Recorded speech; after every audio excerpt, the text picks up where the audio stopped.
حجاب کیا ہے ہم سب کے لیے، اور جب سے ثنا خان نے کو اللہ پاک نے دین کا کام لیا ہے، ہدایت میں لیا ہے، تو تب سے وہ ہم سبھی لڑکیوں کو مینس جو بھی ان کو سنتے ہیں یا پھر ان کو فالو کرتے ہیں، جو نہیں بھی کرتے ہیں وہ بھی ان کو بہت پسند کرتے ہیں، کیونکہ یہ اتنے ایک اچھے راستے پر اور دین کی جو دعوت ہے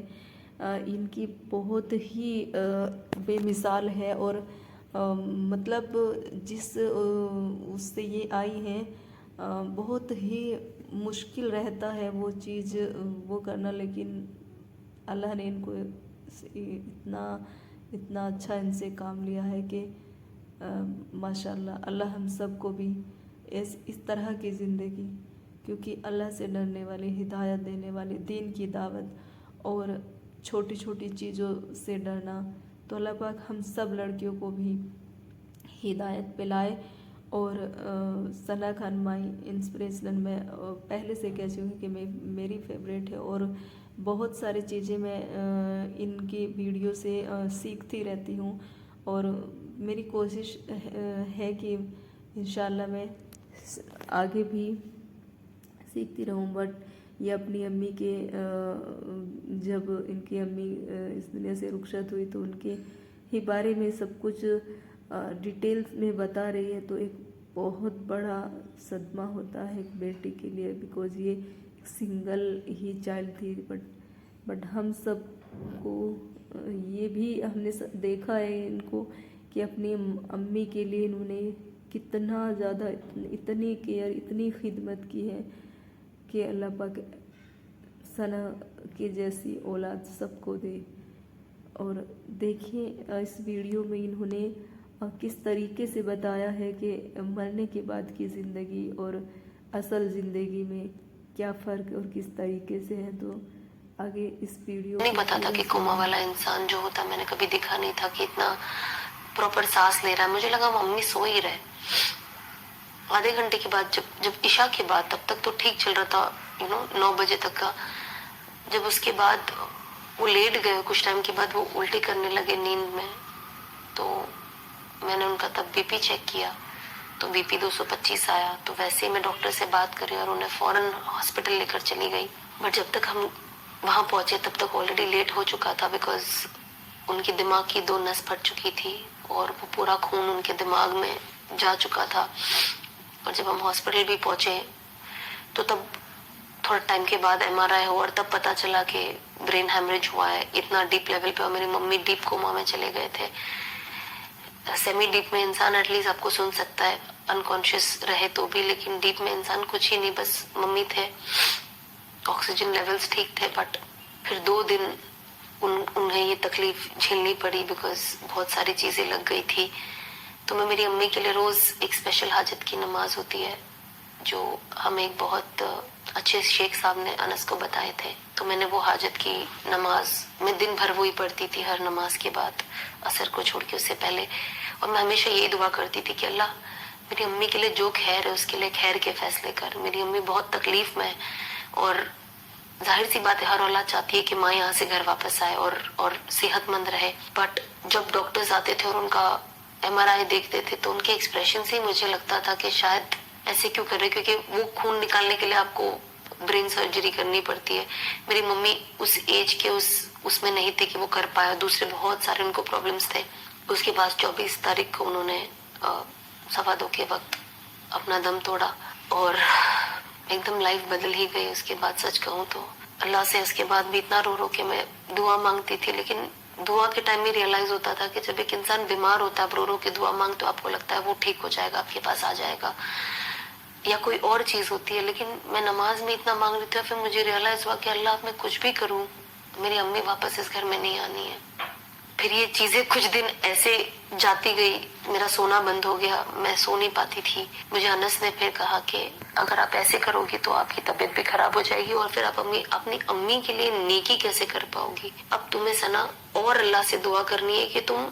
اور نیک کام کرو، اللہ تم سے اور کام لے دین کا، تاکہ امی خوش ہو جائے اور امی تک وہ ثواب جائے. اور تمہیں ابھی اپنی امی کا ذخیرہ بننا ہے, دنیا اور آخرت دونوں کا. دنیا تو ان کی ختم ہو گئی, لیکن اب ان کی آخرت کے لیے, کیونکہ میں اس دنیا میں ہوں, اب مجھے کام کرنا ہے. تو میں نے ریئلائز کیا کہ نہیں, مجھے کام کرنا ہے. میں اپنے آپ کو بند نہیں کرنا چاہتی, یہ کام کو روکنا نہیں چاہتی, اور اب اور زیادہ کرنا ہے. اور میں اللہ سے دعا کرتی ہوں کہ اللہ تو میرے سے بہت کام لے لے, بہت کام لے لے. شروعات کے جب میں نے حجاب لیا تھا, وہ جرنی جب میں نے لوگوں سے شیئر کری تھی, عورت کا جو کفن کا کپڑا ہوتا ہے نا, وہ 5 ٹکڑے کا ہوتا ہے. اور اللہ سبحانہ و تعالیٰ ایک مرے ہوئے انسان کی, اسپیشلی جب وہ عورت ہوتی ہے, تو اللہ اس کا بھی سطر دکھے وہ اسے پسند نہیں کرتا کہ باڈی کا شیپ دکھے. اور ظاہر سی بات ہے, اس بات کے بعد اور اس چیز کو دیکھنے کے بعد, اور میں نہیں چاہتی تھی کہ پہلا دن میرے حجاب کا اس دنیا میں میرا آخری دن ہو. مرتے وقت کفن میں تو آج کل جو لوگ کہتے ہیں ہماری زندگی ہماری مرضی اور حجاب نہیں لے سکتے اور پتہ نہیں کیا کیا کہتے ہیں, بٹ جب انسان مرتا ہے نا, تو اس سے پوچھا نہیں جاتا ہے کہ آپ کی چوائس ہے کیا, یا آپ کے سر پہ یہ حجاب ڈالے کیا. ہر مسلمان سر ڈھک کر حجاب میں ہی کفن میں بنتا ہے. کتنی عجیب بات ہے. اور تو بھی ہم یہ سمجھ نہیں پاتے کہ حجاب کی ویلیو کیا ہے, کہ اللہ ایک مردہ انسان کو بھی بنا حجاب کے قبر میں نہیں ڈال رہا. اللہ سبحانہ و تعالیٰ کی غیرت وہی ہوتی ہے نا, اگر ہم دنیاوی ورڈ یوز کریں تو. لیکن دنیا کے, ہم کہتے ہیں نا, ہم عورتوں کی اور مردوں کی غیرت مر چکی ہے. ہم اپنی بیویوں کو اور بچیوں کو یہ بول بھی نہیں پا رہے, پتہ نہیں کس ڈر سے, کہ حجاب لو, کہ عبایا پہنو. یہاں تک بھی ہم پہنچ نہیں پا رہے, اور ہم صرف یہاں تک پہنچے ہیں کہ بس انسان کا دل اچھا ہونا چاہیے. دل تو ہر مسلمان کا اچھا ہونا چاہیے, ہر انسان کا اچھا ہونا چاہیے. یہ تو کوئی اس میں ڈیبیٹ ہی نہیں ہے.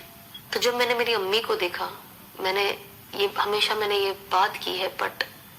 جب میں میری امی کو غسل دے رہی تھی, ان کی باڈی کو, جب کفن آیا گھر, تو یہ میری زندگی کا پہلا انکاؤنٹر تھا کفن کے ساتھ. یہ میں صرف بات کرتی تھی, پھر اس دن میں نے اپنی آنکھوں سے واقعی کفن کے 5 ٹکڑے دیکھے اس کپڑے کے, کیسے کفن بنایا جاتا ہے. میں نے زندگی میں پہلی بار غسل دیا ایک جنازے کو جو میری امی کی تھی. مجھے نہیں پتا تھا, مجھے نہیں پتا کتنی ایسی لیڈیزوں کو نہیں پتا ہے, ایسے بہت ہوگے میرے جیسے, کہ جب امی کو اس غسل کے بیڈ پہ لٹایا گیا, مجھے لگا جیسے غسل دیا جاتا ہے ویسے دیں گے, نہلائیں گے اور وہ کریں گے. لیکن تب جو آپا تھی وہاں پہ, جو غسل دینے آئے تھے, جو ہمیں سکھا رہے تھے, میں کر رہی تھی, میری امی کو پورا کپڑے میں کور ہی رکھا. تو پتا چلا کہ اللہ سبحانہ و تعالیٰ ایک جو اس دنیا سے جا چکا ہے, ایک بے جان جسم, ایک جنازہ جسے ہم کہتے ہیں, اللہ سبحانہ و تعالیٰ اس کی بھی عزت کی اور اس کے سطر کی کتنی پرواہ کرتا ہے, کہ جبکہ عورتیں ہی ہیں, عورتوں میں ہی ہم انہیں غسل دے رہے ہیں, لیکن کپڑا ان کے جسم سے ہٹا نہیں. اور یہ ساری چیزوں نے میرے دماغ میں بہت اسٹرانگ امپیکٹ ڈالا, کیونکہ میں نے کبھی دیکھا نہیں تھا. وہ آنٹی نے بولے کہ نہیں بیٹا, کپڑا تو اوپر ہی رہے گا, اوپر سے پانی ہوگا, آپ اندر سے ہاتھ ڈال کے صاف کریں, اور گلوز پہننا بھی ضروری ہے. تو بعد میں جب میں نے پوچھا تو انہوں نے کہا کہ ایک نارمل عورت چاہے گی کہ کوئی بھی, چاہے وہ عورت بھی کیوں نہ ہو, اسے اپنے ہاتھ سے اسے ہاتھ لگائے. کہ انسان کے اندر ایک شرم حیا ہوتی ہے نا, تو اسی لیے ہم گلوز پہنتے ہیں. اینڈ میں نے سوچا کہ ہم کیا سوچتے اور زندگی میں کیا حساب سے جیتے ہیں. اللہ نے اس چیز کو ایسا رول بنایا ہے. اور پھر جب میری امی کو کفن پہنایا گیا اور جب سر پہ وہ باندھا گیا, مجھے بس یہی والی بات یاد آ گئی. کیونکہ میں اللہ سے اتنا شکر کرتی ہوں کہ اللہ 4.5 سال پہلے, آلموسٹ 2020 میں, اللہ تو نے میرا دل اور دماغ دین کی طرف کھولا, ہدایت کی طرف کھولا. میں نے حجاب لیا اور میں نے اس دعوت کو سب سے پہلے اپنی ماں کے پاس لے کر گئی کہ امی آپ بھی حجاب کر لیں, اللہ کو جواب دینا ہے. یہ فرض ہے, یہ چوائس نہیں ہے, یہ فرض ہے. واٹس اپ مام, نیا ایپیسوڈ ڈراپ